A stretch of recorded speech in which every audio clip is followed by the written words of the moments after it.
Thank you very much. You know this gentleman, one of the truly great legends of our time, my book. Before we begin, I'd like to say a few words about the shooting at Fort Stewart in Georgia. As you know, 5 people were seriously wounded and 2 very, very seriously hurt around 11 o'clock this morning. The shooter is now in custody, and the Army Criminal Investigation Division is on site to ensure that the perpetrator of this atrocity, which is exactly what it is, will be prosecuted to the fullest extent of the law. The entire nation is praying for the victims and their families, and hopefully they'll fully recover, and we can put this chapter behind, but we're not going to forget what happened. We're going to take very good care of this person that did this, horrible person. This afternoon, we're pleased to welcome to the White House one of the great and most esteemed business leaders and geniuses and innovators anywhere in the world, Apple CEO Tim Cook. It's an amazing job. Thanks as well to Secretary of the Treasury Scott Bessent and Secretary of Commerce Howard Lutnick for being here, wherever you may be. Oh, there you are. Hello, fellas. I missed you. Today, Apple is announcing that it will invest $600 billion, that's with a B, in the United States over the next 4 years. That's $100 billion more than they were originally going to invest. And this is the largest investment Apple has ever made in America and anywhere else. And it's just an honor to have you. As you know, Apple's been an investor in other countries a little bit. I won't say which ones, but a couple. And they're coming home. $600 billion, it's the biggest there is. The company is also unveiling its ambitious new American manufacturing program, which will bring factories and assembly lines across our country all roaring to life. Areas that were not doing so well are doing very well. We have about $17 trillion coming into the United States, which is more than ever before. That's never even come close. There's never been anything like it. Even you, that's even a lot of money for you. But we have commitments of more than $17 trillion. That was as of a couple of weeks ago. These investments will directly create more than 20,000 brand new American jobs and many thousands more at the Apple suppliers like Corning, Broadcom, Texas Instruments, and Samsung, who all deal in that world. As part of this historic commitment, Apple will massively increase spending on its domestic supply chain for the iPhone and will build the largest and most sophisticated smart glass production line in the world in Harrodsburg, Kentucky, which is actually, I did very well there. I like it because I see I did very well there. I did very well in Kentucky, but it's a great place. You're going to be very happy. I thought maybe while we're up, I'll interrupt my own speech by you might show them a little bit about the product that you're going to be doing in Kentucky, Tim. Absolutely. Do you mind if I step up? Yes, here? please. This box was made in the U.S., California, and this glass comes off the Corning line. It's engraved for President Trump. It's a unique unit of 1. It was designed by a U.S. Marine Corps corporal, a former one, that works at Apple now. That's good. He's done well. Designed it for you. And the base comes from Utah and is 24 karat gold. And it sits, I'll take the liberty of setting it up. Wow.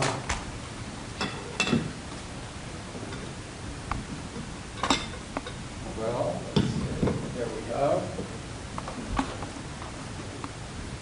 Congratulations, Thank you Mr. very much. President. It's Thank you so fantastic. much. Great people of Kentucky. You're going to find it a great place to do business, too.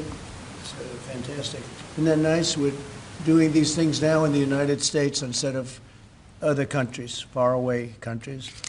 This is a significant step toward the ultimate goal of ensuring that iPhones sold in the United States of America also are made in America. With the mass infusion of capital it's announcing today, Apple will also build a 250,000 square foot server manufacturing facility in Houston and invest billions of dollars to construct data centers across the country from North Carolina to Iowa to Oregon. That's big stuff. Apple will also open state-of-the-art manufacturer economy. It's going to be a manufacturing academy in Detroit, and that's a great place to do. Well, you know, big things are happening in Michigan and Detroit. They're coming in because of what we've done with the, I call it the Great Big Beautiful Bill. I added one word, great. But we have probably the biggest, most comprehensive piece of legislation ever passed. It's going to mean unbelievable numbers of jobs, and no jobs on, think of this, whether it's tips or overtime or Social Security, no tax. So no tax on tips, no tax on Social Security, no tax on overtime. And there's just a small bit of it. For Apple and others businesses, we're talking about the deductions and all of the things. And actually for people that go out and buy a car, first time it's ever been done, we talk about deductions for companies, but they're going to be able to deduct interest when they borrow money to buy a car if it's made in America. It has to be made in America. So it is amazing. And one of the reasons I think I can say that Apple's coming here is the legislation we just passed with this kind of investment. Apple will also open other facilities, rare earth magnets from Texas, and build, oh, I love that you're doing this. I love that. I love that. And build a brand new rare earth recycling line in Mountain Pass, California. I know that area. That's where they have a lot of truly rare earth. That's fantastic. I love that. And Apple will help develop and manufacture semiconductors and semiconductor equipment in Texas, Utah, Arizona, and New York. For years, Americans have watched as many of our leading tech giants built their factories overseas and exported American jobs abroad. But under the Trump administration, we're doing everything possible to make this the best place on earth to build a factory or grow businesses. I'm allowing them to build electric producing plants with their factory, because otherwise they'd have to hook into the grid. And I think it's one of the biggest things we've done, where you can build, Tim, your own electricity. You become your own electric manufacturer, and that goes along with the plant. So you become a utility. So congratulations, now you're in the utility. I hope they don't value your company based on utility, but that's okay. You're going to be making your own electricity, and as you probably know, for much of this and many of the things that we're doing, especially the AI, they would need actually double the electricity that the country now produces for everything. So it's massive electric, and they're going to be able to make their own, and they're getting very fast approvals. Lee Zeldin is doing a fantastic job, including with a 100% expensing on the one big, beautiful bill. In return, we're asking our businesses to invest in America, and they're coming in at levels that we've never seen before. So I don't know when it shows up, but there are a lot of factories and a lot of plants that are either under construction or soon will be starting construction. So can't tell you exactly when, but I want to be around in about a year from now and 2 years from now, because we're going to see an explosion, I think, like this country has never seen before. Never. Today's announcement is one of the largest commitments in what has become among the greatest investment booms in our nation's history, and we've got the hottest country anywhere in the world. You know, I told you the story that, and Tim, I'll tell you, but I went to the Middle East, and I was with Qatar, I was with UAE, and the King of Saudi Arabia, all great leaders. And then I went to NATO and saw many great leaders, and we just finished that about 4 weeks ago. Virtually everyone said, in effect, that we were a dead country 1 year ago. America, this was a dead country. We were dying, we were dead. And now you've got the hottest country anywhere in the world. This would have never happened except for certain people. Thank you very much. I appreciate it. NVIDIA is investing $500 billion to go along with Apple's $600 billion. $600 billion. Micron, great company, is investing $200 billion. IBM is investing more than $150 billion. SoftBank is investing substantially more than $100 billion. TSMC is investing $200 billion. Johnson & Johnson, $55 billion. Merck, Stellantis and General Motors are putting many, many billions in. They haven't determined the final number. And many other countries are investing tens of billions. And I'm not going to give you the whole list because the list is too long to read. But it's hundreds of billions and even trillions. I mean, it's trillions of dollars is being invested right now. Last week, it was announced that our economy grew at 3% in the second quarter, and consumer confidence is surging. Blue-collar wages are rising rapidly. Costs are way down. You know, I listen to these horrendous frauds on CNN and various other fake news networks, and they say costs are up. No, costs are down. Gasoline is down. It's going to soon, I believe, be less than $2 a gallon. It's around $2.40 right now, many places, other than California where they tax you out of business, but and a couple of others. But gasoline is way down. The price of groceries are down. How about eggs? When I first came here, my first week, the press hit me very hard on eggs. Eggs had quadrupled or something. I said, I didn't know about it. Give me a chance. I've just been here for 4 days. Well, eggs are down. Everything's down. Price is down. The only thing that's up is stock prices. That's really up, and that's through the roof. The stock market has been hitting all-time records, all-time highs. Last week, it was announced that our economy grew at levels that we haven't seen in a long time, but the real levels of growth are going to be judged in a year from now when you start seeing some of these incredible plants, because we have car plants opening. They're coming in from Canada, from Mexico, and from all over the world. And they're coming in because they like the way the election worked out, but they also like the fact that they don't want to pay tariffs. And the tariffs, I think, we're taking in hundreds of billions of dollars in tariffs. I won't be so specific other than to say, because we don't even know what the final number is. We just made a deal, as you know, with the EU where they're paying hundreds of billions of dollars. Japan paying hundreds of billions of dollars, and numerous other countries paying hundreds of billions of dollars. And we're not even completed there. And as you know, they found $25 billion 3 weeks ago. They said, we have a surplus of $25 billion.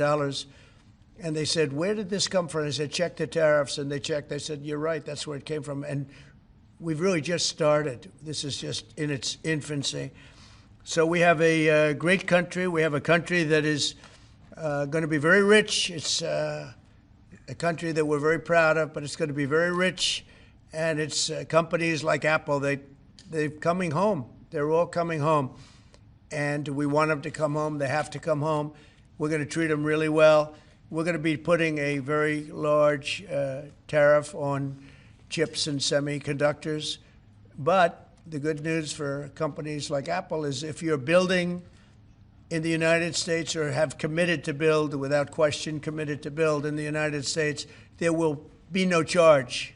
In other words, we're not going to be charging. So a lot of countries, a lot of companies are leaving various other places and they're coming to the United States. So in other words, we'll be putting a tariff on of approximately 100% on chips and semiconductors. But if you're building in the United States of America, there's no charge, even though you're building and you're not producing yet in terms of the big numbers of jobs and all of the things that you're building. If you're building, there will be no charge. So I just want everyone to know that. And I didn't even tell you that inside. We discussed the concept, but I didn't. So it's a big factor. So 100% tariff on all chips and semiconductors coming into the United States. But if you've made a commitment to build, or if you're in the process of building, as many are, there is no tariff, okay?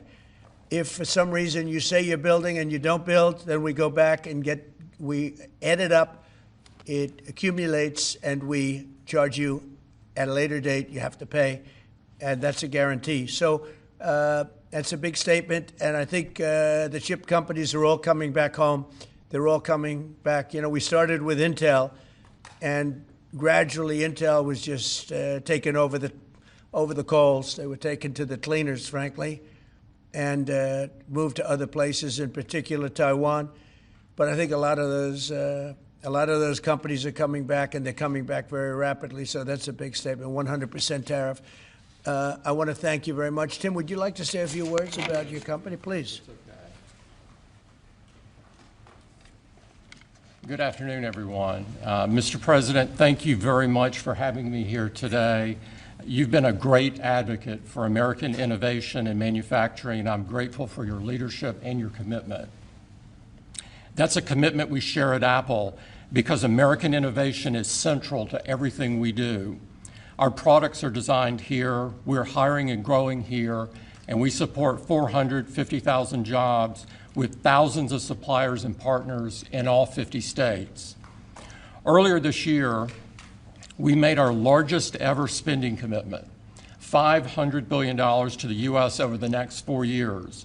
That's already yielding results. Earlier this year, we broke ground on a new factory in Houston to make advanced AI servers. And just last month, the very first test unit rolled off that factory's line, proudly made in America.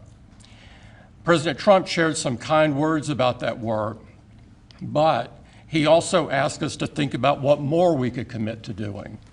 And Mr. President, we took that challenge very seriously.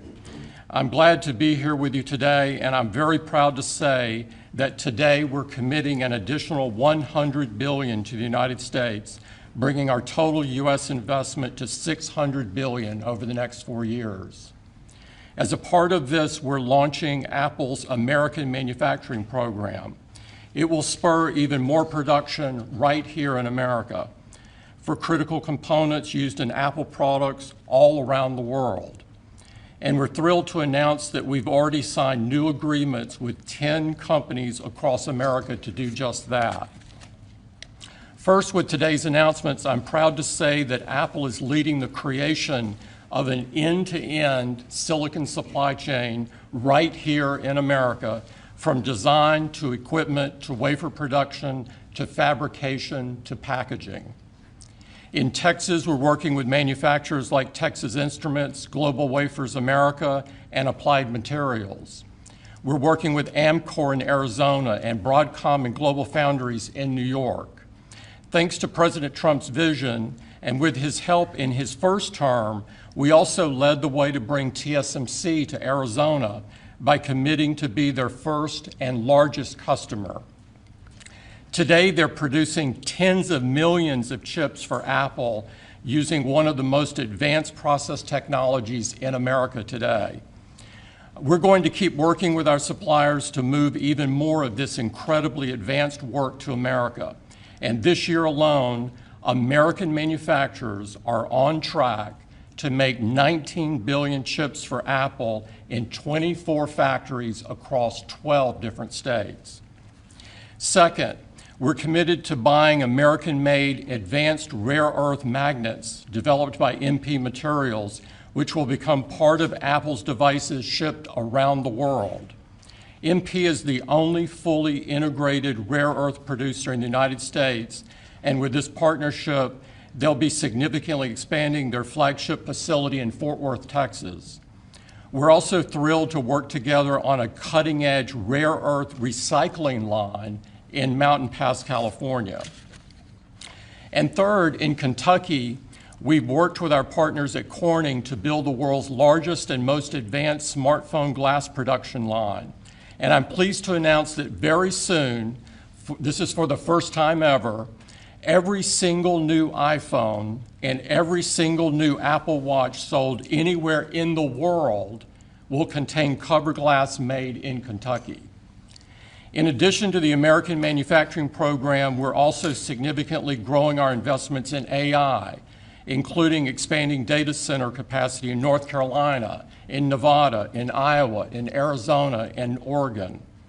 So we're going to keep making investments right here in America. We're going to keep hiring in America. And we're going to keep building technologies at the heart of our products right here in America. Because we're a proud American company, and we believe deeply in the promise of this great nation. Thank you all, and thank you, President Trump, for putting American innovation and American jobs front and center. Thank you, sir. Great honor. Thank you very much. Thank you. Appreciate it. What a job he's done. What a job. Incredible. I want to thank you very much, and thank you, JD, for helping along. Good job. Really good job. Any questions, please? Mr. President, Yes. you promised on the campaign trail to bring forth a manufacturing renaissance. You just mentioned $17 trillion in your first 7 months or so. Right. Can you talk about how an investment like this, all the other ones that you laid out, will positively impact the millions of Americans that trusted you with their vote? Thank you very much. It changes our country. I mean, our country is a very different country than it was 6 months ago. And people like Tim are coming. We had Micron in yesterday. We had all of the big, great companies that you read about, you don't know about, but you read about. Many of them were making products outside of our country. Foolishly, we lost them. If we had the right person sitting in that seat, that would have never happened 20 and 30 years ago. When you look at the chip business, it would have never left our shores. We had 100% of chips originally, and then we slowly got taken down to nothing. We have the biggest chip companies, to both of them, but we have the biggest in the world coming in. They're going to Arizona and beyond. And we're going to have, in a short period of time, we'll be up to almost 50% of the chips from starting in nothing. And that's something. But we have the greatest companies in the world coming into our country. And that means jobs, and it means wealth. And wealth means security for our people. Okay? Brian? Yes, sir. Congratulations on this investment, President Trump. And Thank you. What a great example of putting America first. What does the labor force look like to fill these jobs that you have? Do we have enough skilled American workers to fill these? Well, we do have a lot of workers, and we have a lot of workers that hadn't been looking for work because they were disincentivized, frankly. And people like Tim have tremendous schools and training centers that they build along with a lot of their big plants where they train people on whether it's glass, like in Kentucky, or computers, or whatever they might be doing. It's a complex world, and they train people, and they do a great job. So it's a whole new workforce. Now, we have a lot of them in energy because, you know, they've always liked energy.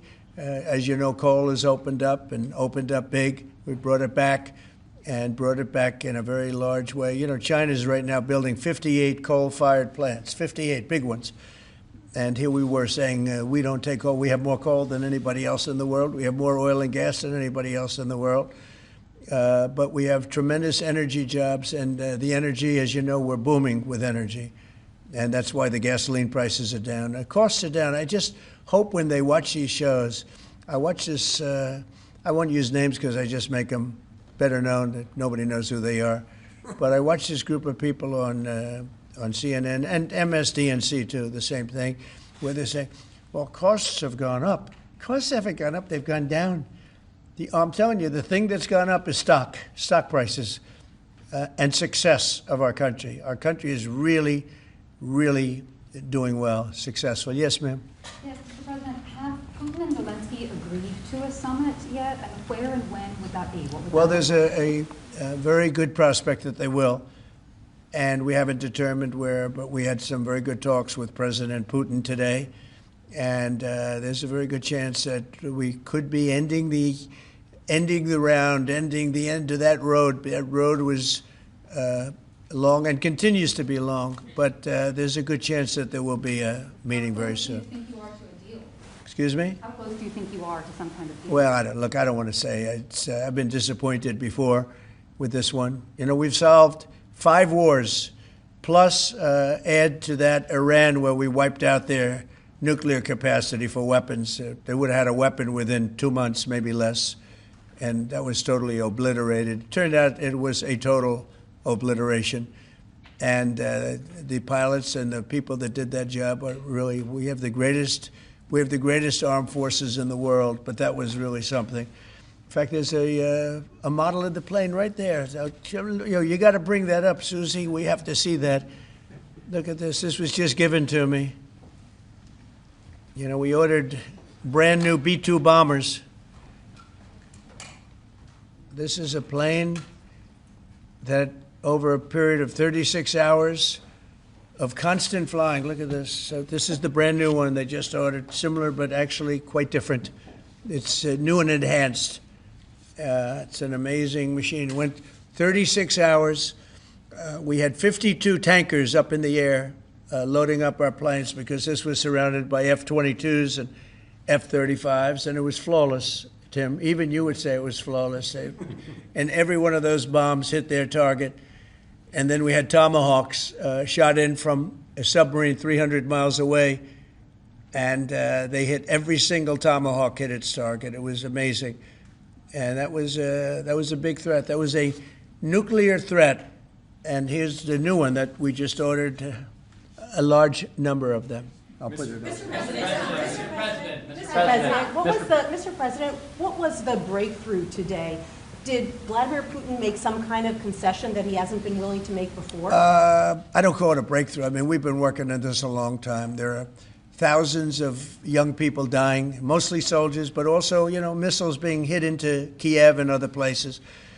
But in terms of soldiers, I think Russia's lost over 20,000 since the beginning of the year. 20,000. And I guess the estimate for Ukraine is about 9,000. It's a terrible situation. We want to get it stopped. We don't have American soldiers there, but I feel I have an obligation to get it stopped. This was not my war. This war would have never started, not even a chance. And it didn't start for 4 years. It went 4 years and it didn't start. But this is Biden's war. This was on his watch.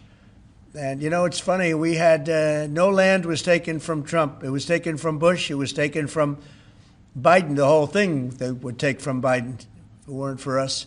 But it was taken by Obama. Take a look at what was taken with all of the land that was taken. Nothing was taken by Russia from us. Not 1 ounce of land was taken. I'm here to get the thing over with.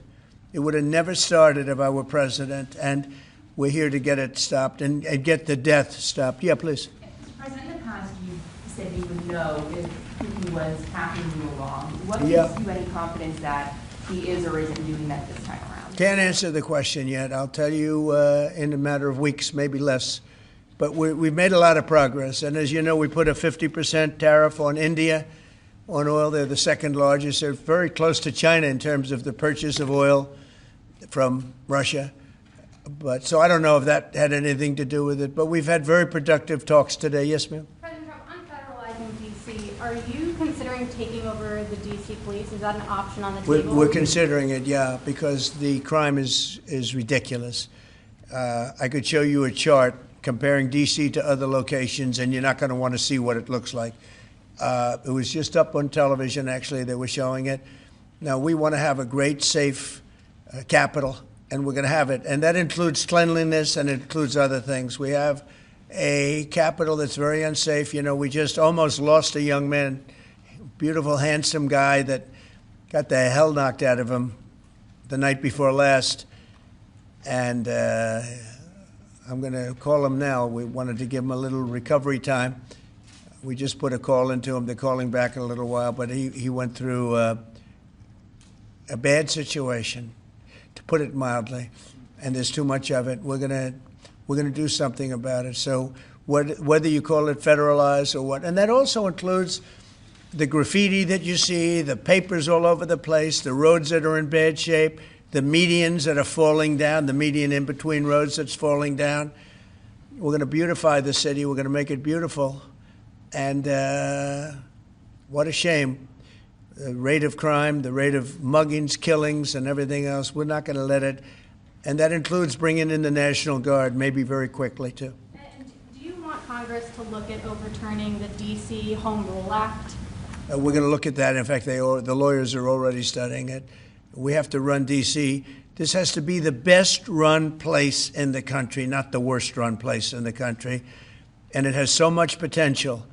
And we're going to take care of it. You're going to be safe. You're going to be safe walking down streets. You're not going to get mugged. Mr. President, if you do reach a deal with Ukraine and Russia, would you drop the additional tariffs on India? Well, we'll determine that later. But right now they're paying a 50% tariff. Okay. Yeah, please. One for Mr. Cook as well. Yeah, please. Sure. The president wants a made-in-the-USA iPhone. What are the chances that you can actually make that happen? Well, if you look at the bulk of it, we're doing a lot of the semiconductors here. We're doing the glass here. We're doing the Face ID module here. And so there's a ton of it. And we're doing these for products sold elsewhere in the world. And so there's a lot of content in there from the United States. But what about the whole thing? We're very proud of it. Can you make the whole thing is here? just the final assembly that you're focused on. And that will be elsewhere for a while. He makes many of the components here, and we've been talking about it, and the whole thing is set up at other places, and it's been there for a long time. So in terms of the cost and all, but I think we may incentivize him enough that one day he'll be bringing that. But he brings most of the stuff. Look, he's not making this kind of an investment anywhere in the world, not even close. He's coming back. I mean, Apple's coming back to America. Thank you. Mr. President, Indian officials have said that there are other countries that are buying Russian oil. It's okay. Like China, for instance, It's buys okay. more. Yeah. Why are you singling India out for these additional sanctions? It's only been 8 hours. So let's see what happens over the next. More secondary sanctions you're going very to see a soon. lot more. So this is a taste of You're what's going to to see a come. lot more. You're Mr. going to see so much You were the secondary sanctions. Yes, ma'am. Sorry, you were the driving force behind Operation Warp Speed, these mRNA vaccines that are the gold standard. Right. Now your health secretary is pulling back all the funding for research. He's saying that the risks outweigh the benefits, which puts him at odds with Research the on entire what? medical community and with you. What is going Yeah. on Research on what? into mRNA vaccines? Well, we're going to look at that. We're talking about it, and they're doing a very good job. And, you know, that is a past. Operation Warp Speed was, whether you're Republican or Democrat, considered one of the most incredible things ever done in this country. The efficiency, the way it was done, the distribution, everything about it has been amazing. But, you know, that was now a long time ago, and we're on to other things. But we are speaking about it. We have meetings about it tomorrow at 12 o'clock, and we'll determine. We're looking for other answers to other problems, to other sicknesses and diseases, and I think we're doing really well. Yes, ma'am, please. Thank you, Mr. President. You said many times that you want to stop wars in the Middle East. Now, Prime Minister Netanyahu is contemplating reoccupying Gaza entirely. Is he defying you, sir, or are you giving him a green light? Well, we have stopped wars in the Middle East by stopping Iran from having a nuclear weapon, and they're you know, they can say they're going to start all over again, but that's a very dangerous thing for them to do, because we'll be back. As soon as they start, we'll be back. And I think they understand that. They're just words.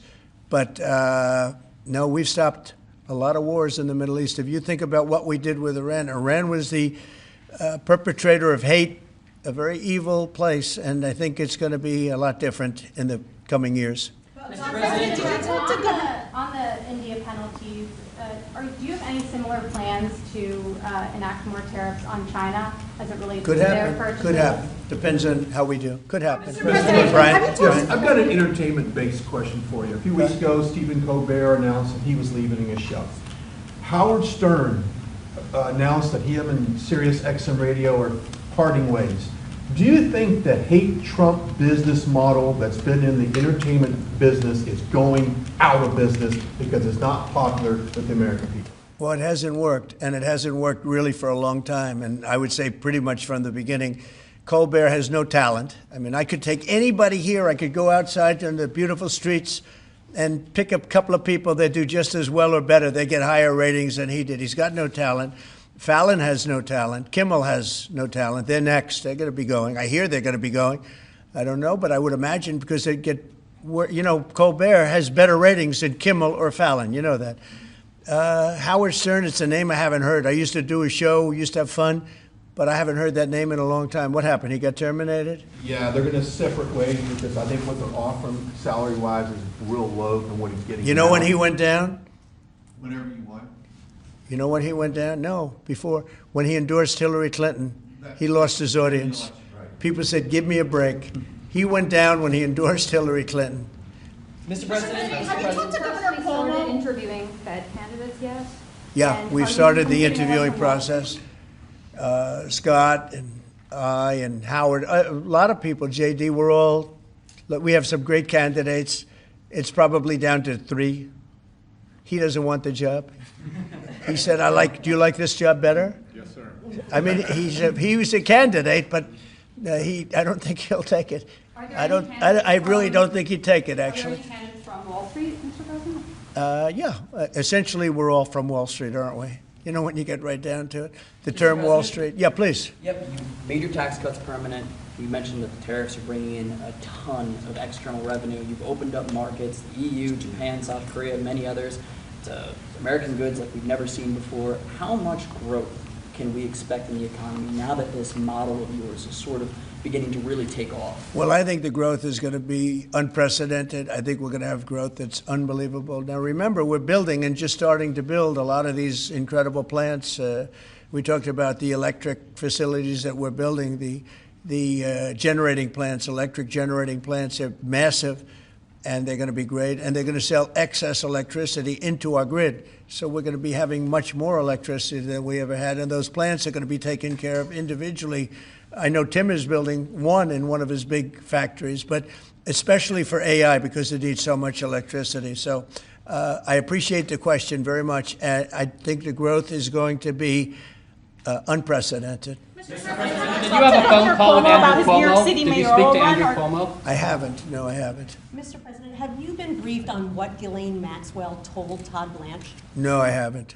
So you don't know whether I don't came know. up in the I know Todd conversation is or a not? very respected person all over the country, all over the world legally, so I don't know. Mr. President. Yeah, please, go ahead. Will the new Fed governor be temporary? We're probably going to go with a temp and then a permanent, I think. Are the two So the temp is going to be named, I'd say, over the next 2-3 days, and then we're going to go permanent. Are the two Kevins the leading contenders for the permanent spot for the chair? Well, the two Kevins? The two Kevins are absolutely, yeah. They're both very good. Mr. President. The two Kevins, very good. Mr. President, is Vice President Vance hosting a gathering this evening to talk about how to respond to the Epstein situation? Is he working on what? Is he hosting some kind of gathering of top advisors this evening to talk about how to respond to the Epstein situation? I don't know. I could ask you that question.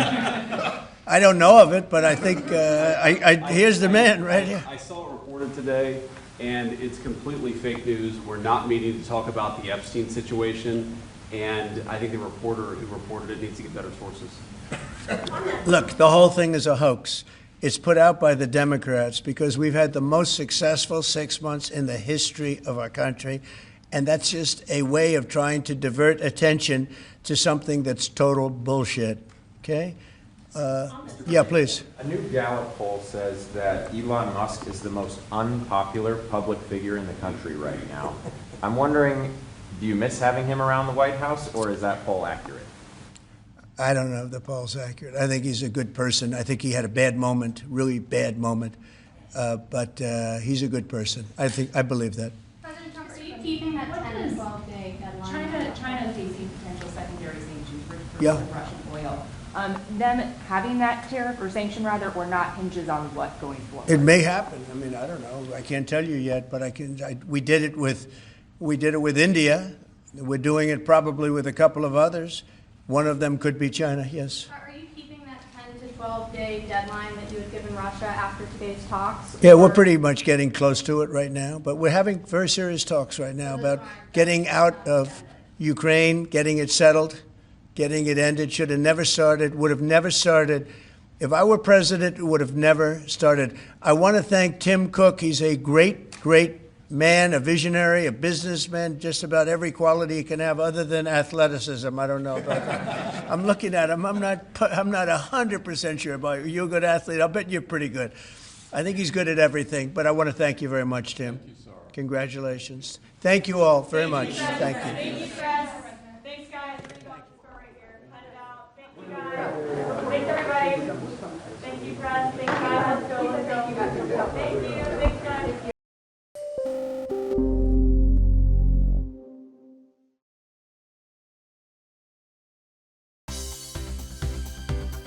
For more news and updates, all you need to do is follow CNBC TV 18 on all of our digital platforms.